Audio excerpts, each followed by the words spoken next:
Snowman dice. This is a simple dice game. It comes in this bag that is shaped like a snowball. But don't throw it at people because it's full of dice. And you know, it's like those snowballs that you made as a kid, full of rocks. I'm not the only one who made them, right? I just wonder why I didn't have more friends as a kid. So, what you find inside here is a bunch of dice, instructions in several languages. The instructions are extremely simple, and the North Pole, or a token marking the North Pole. Each player takes a set of 5 dice, and what you have here is the butt, a side representing the bottom of the snowman, the middle section, the head, a moving icon, a snowball icon, and a wild that can be used to replace any of the sections of the snowman. What you're trying to do is to make a snowman. Would you like to build a snowman, I guess, and push it to the North Pole because that's where the snowman came from, and they're happy when they go back there. That's where the snowmen go to die. So what happens is, and this is it's a simple dice game, dexterity with a dexterity element. I believe they aim in part at children. Too bad the children can't play. The first thing to know is that you can only use one hand. So you grab all of your dice in one hand and you shake them, I guess, and then you roll them. And I tried to play with my daughters, 7 and 9, and they can't. Their hands are not big enough to hold the dice and also shake them. We can use dice towers, we can use trays, but that doesn't work either because once you roll the dice, you wanna move them around. Actually, I would use this hand usually because I'm left-handed. I can give myself a penalty that way. What you do, you roll the dice, then you look at what you have, and then you can re-roll as many as you want. You play in real time, everybody plays at the same time. What you're trying to do is to take a die with a bottom section, a die with a middle section, and a die with a top section to make a snowman like so. Then you want to roll to have an arrow. And once you do so, then you push your guy to the North Pole, and if you do so, the round is over and you score a point. It's just as simple as that. If you get there and your snowman is not using any wild symbol, meaning in the top sections that indicate what you're actually using, then the snowman is worth 2 points. If you use the list of wild, then your snowman is worth 1 point.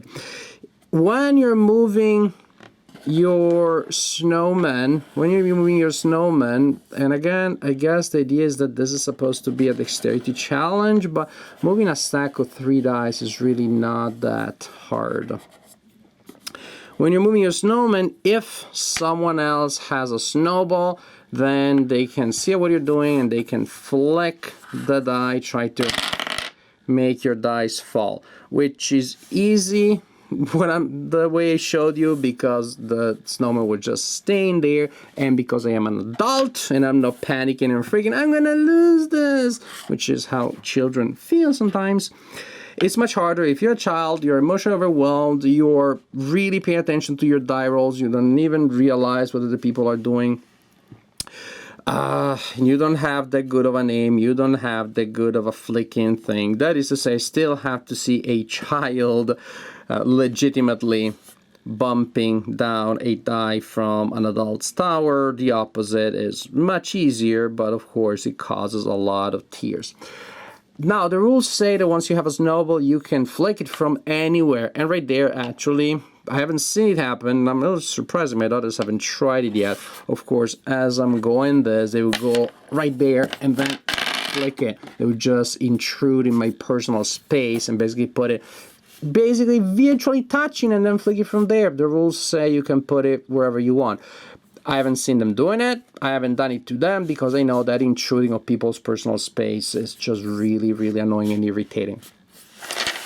You continue like this, rolling dice, building snowmen, sending them to die to the North Pole because that's where the snowmen go to die.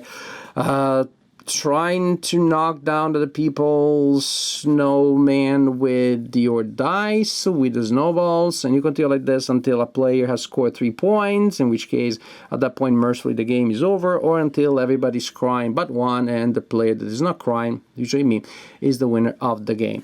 So, you may have guessed I'm not a big fan of snowman dice. The biggest thing to me is that I don't know who the intended audience is. I don't know who's supposed to enjoy this, because for adults it is way too light. There's no way this is gonna go well at game night as I play with my adult friends. I don't know, unless we're super intoxicated, but then we're not. That's not my game night, so that wouldn't work either. I don't know. I can only think of this as other groups using it as a drinking game. I don't see any other adults having enough here. Even when if you're going for simple, quote-unquote, mindless or very basic dice games, you have some fillers that are perfectly legitimate. I still like zombie dice. I don't mind playing zombie dice at all. I will play zombie dice any night of the week. It doesn't have more rules than this one. It's just that the rules work better because they give me gameplay that is interesting, that has a push your luck element. So here you have something that for adults, to me, is a lot too easy, because it's just doing that and pushing it there. There isn't much of a challenge. And then there is that vague, annoying element of throwing the snowballs from anywhere, and again, you can really be super annoying. I mean, can I actually, as you're pushing your snowman and I'm choosing where I want to go, can I just keep being in front of you and just like this? And really, basically flicking with a snowball seems to me either too difficult as you're doing it at the fair distance against a moving snowman, or too easy. And frankly, again, the game is just so basic and so uninteresting to me that I don't want to knock down your snowman, because that resets the turn and then we have to do it again.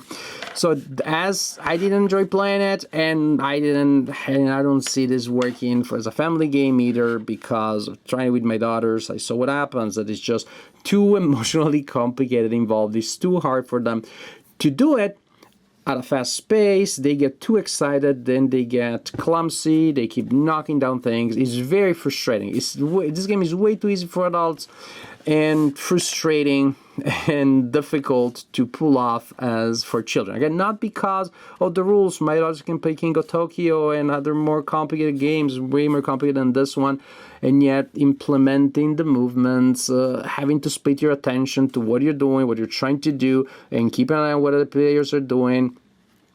And most importantly, emotionally, having to deal with the fact that people may knock down your snowman. Not cool. Something that just doesn't work for children. So I don't know. I hope this game finds an audience. I just don't know what that audience may look like. But if they are out there and they enjoy the game, good for them, because enjoying a game is always better than not enjoying it. But I didn't enjoy this one.